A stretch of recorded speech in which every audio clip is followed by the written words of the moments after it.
Hello everyone, welcome to my channel. चेहऱ्यावरील वांग आणि काळे डाग दूर करण्याचे नैसर्गिक उपाय. नमस्कार मित्रांनो, आजच्या काळामध्ये वांग किंवा चेहऱ्यावरचे काळे डाग हा विषय केवळ आपल्या सौंदर्यापुरता मर्यादित राहिलेला नाही, तर तो थेट आपल्या आत्मविश्वासाशी जोडला गेला आहे. चेहऱ्यावर अगदी लहानसा जरी काळसर डाग दिसला तरी आरशात स्वतःकडे पाहताना मन अस्वस्थ होतं. लोक माझ्याकडे कसे बघत असतील, माझा चेहरा खराब दिसतोय का, असे विचार न कळत डोक्यात येऊ लागतात. विशेषतः महिलांमध्ये हा मानसिक ताण अधिक दिसून येतो आणि या ताणामुळे अनेक जण कोणताही विचार न करता लगेच घरगुती उपाय सुरू करतात. लिंबू लावणं, बटाटा घासणं, इंटरनेटवरच्या टिप्स किंवा थेट केमिकलयुक्त महागड्या क्रीम्स वापरणं. सुरुवातीला थोडा फरक दिसतो, पण काही दिवसातच डाग पुन्हा जसेच्या तसे होतात. खरं सांगायचं तर वांग एका रात्रीत तयार होत नाहीत. हे डाग म्हणजे शरीरात दीर्घकाळ साचलेल्या काही अंतर्गत समस्यांचा बाह्य परिणाम असतो. त्यामुळे आज उपाय केला आणि उद्या डाग गायब अशी अपेक्षा ठेवणं ही सगळ्यात मोठी चूक आहे. आजच्या व्हिडिओमध्ये आपण फक्त वरवरचे तात्पुरते उपाय पाहणार नाही, तर वांग मुळापासून का होतात आणि त्यावर खरोखर सुरक्षित, नैसर्गिक आणि दीर्घकालीन उपाय कोणते आहेत ते सोप्या भाषेत समजून घेणार आहोत. व्हिडिओ खूप माहितीपूर्ण आहे, त्यामुळे शांतपणे आणि शेवटपर्यंत नक्की पहा. वांग येण्याची मुख्य कारणे. कारण 1. शरीरातील वाढलेली उष्णता आणि पित्तदोष. मित्रांनो, वांग येण्यामागचं सगळ्यात मोठं कारण म्हणजे शरीरातील वाढलेलं पित्त. छातीत जळजळणं, आंबट ढेकर येणं, लघवी पिवळी होणं ही पित्ताची लक्षण आहे.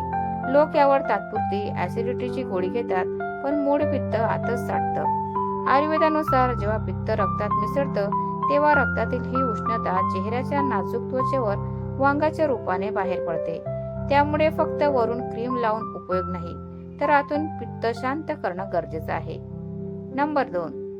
पोट साफ न होणं. दुसरं कारण म्हणजे पोट व्यवस्थित साफ न होणे. पोट साफ झालं नाही की शरीरात विषारी घटक साठतात आणि ते रक्तात मिसळतात. शरीर हे टॉक्सिन्स त्वचेद्वारे बाहेर टाकण्याचा प्रयत्न करते, ज्यामुळे चेहऱ्यावर काळे डाग, पिंपल्स आणि निस्तेजपणा येतो. कारण नंबर 3. चुकीची स्किन केअर. आजकाल जाहिराती किंवा पार्लरच्या सल्ल्याने लोक स्वतःच्या त्वचेचा प्रकार न ओळखता कोणतेही प्रॉडक्ट चेहऱ्यावर लावतात. फेअरनेस क्रीम किंवा स्क्रबच्या अतिवापरामुळे त्वचेचा नैसर्गिक तेलाचा थर नष्ट होतो. त्वचा अति संवेदनशील बनते आणि आधीच असलेले वांग आणखी गडद होतात. कारण नंबर 4. हार्मोनल बदल. महिलांच्या आयुष्यात गर्भधारणा, डिलिव्हरी, पाळीची अनियमितता, पीसीओडी किंवा मेनोपॉज या टप्प्यांवर हार्मोन्समध्ये मोठे बदल होतात. हे हार्मोन्स त्वचेतील मेलॅनिनचे प्रमाण वाढवतात, ज्यामुळे चेहऱ्यावर काळे पॅचेस येतात. अशा वेळी डॉक्टरांच्या सल्ल्याशिवाय गर्भनिरोधक किंवा इतर गोळ्या घेतल्यास हा त्रास आणखी वाढू शकतो. अंतर्गत शुद्धीसाठी घरगुती उपाय. आता पाहूया की शरीर आतून शुद्ध कसं करायचं. यासाठी आयुर्वेदातील अमृत म्हणजेच कडुलिंब आणि हळदीचा रस अत्यंत प्रभावी आहे.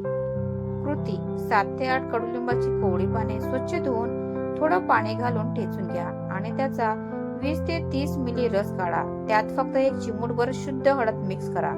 कसे घ्यावे? हा रस सकाळी उपाशी पोटी घ्या. पोट रिकामं असल्यामुळे शरीर हे औषध पूर्णपणे शोषून घेतं आणि रक्त शुद्धीकरणाची प्रक्रिया वेगाने होते. हा रस घेतल्यावर अर्धा तास काहीही खाऊ पिऊ नका. फायदे. सलग 7 ते 10 दिवस हा उपाय केल्याने पित्त शांत होते, रक्तातील अशुद्धी दूर होते आणि नवीन पिंपल्स किंवा डाग येणं पूर्णपणे थांबतं. गर्भवती महिला, स्तनपान करणाऱ्या माता किंवा इतर गंभीर आजार असलेल्या डॉक्टरांच्या सल्ल्याशिवाय हा रस घेऊ नये. नंबर 4. बाहेरून लावण्यासाठी नैसर्गिक लेप. आता आपण चेहऱ्यावर बाहेरून लावण्यासाठी 2 सोप्या आणि पारंपरिक लेप पाहूया. उपाय नंबर 1. जायफळ आणि बदामाचा लेप. जायफळामध्ये नैसर्गिक अँटीबॅक्टेरियल गुणधर्म असतात, जे डाग हलके करतात, तर बदाम त्वचेला व्हिटॅमिन ई आणि ओलावा देतं. कसे वापरावे? साखरेच्या पाटावर किंवा सहाणेवर कच्चे दूध घालून जायफळ आणि बदाम एकत्र उगाळा, म्हणजे घासा. हा तयार झालेला मऊ लेप रोज आंघोळीच्या 10 मिनिटे आधी वांगावर लावा आणि नंतर चेहरा धुवून घ्या. उपाय नंबर 2. भाजलेल्या मसूर डाळीचे पीठ. मसूर डाळ नैसर्गिक क्लिन्सर आणि स्क्रबचं काम करते. कसे वापरावे? तुपात हलकी भाजलेली मसूर डाळ दळून त्याचे पीठ तयार करा. रात्री हे पीठ कच्च्या दुधात मिसळून चेहऱ्याला लावा. सुकल्यानंतर हलक्या हाताने स्क्रब करून काढा. यामुळे डेड स्किन निघून जाईल. चेहरा धुवून झाल्यावर त्यावर कोमट पाणी लावा आणि नंतर थोडं कोरफडीचा गर किंवा मोहरीचे तेल लावा. आता बघूया काही महत्त्वाच्या टिप्स. मित्रांनो, शेवटी एक गोष्ट नेहमी लक्षात ठेवा, त्वचा आणि आरोग्य सुधारण्यासाठी कोणताही शॉर्टकट नसतो. वांग काही दिवसात आलेले नसतात, त्यामुळे ते जाण्यासाठी सुद्धा संयम आणि सातत्याची गरज आहे. हे नैसर्गिक उपाय करताना तिखट, मसालेदार आणि जंक फूड खाणं टाळा. भरपूर पाणी प्या, पुरेशी झोप घ्या आणि उन्हात जाताना त्वचेचं रक्षण करा. जर तुमची त्वचा अतिसंवेदनशील असेल तर कोणताही लेप लावण्यापूर्वी कानामागे पॅच टेस्ट नक्की करून पहा.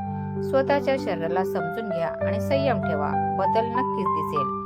तुम्हाला ही माहिती उपयुक्त वाटली असेल तर या व्हिडिओला नक्की लाईक करा. तुमच्या मित्र मैत्रिणींसोबत शेअर करा आणि अशाच आरोग्यदायी माहितीसाठी आपल्या व्हॉइस ऑफ चॅनलला सबस्क्राईब करायला विसरू नका. मी पुन्हा भेटेन अशाच एका नवीन विषयासह. तोपर्यंत स्वतःची आणि कुटुंबाची काळजी घ्या. धन्यवाद. Thanks for watching.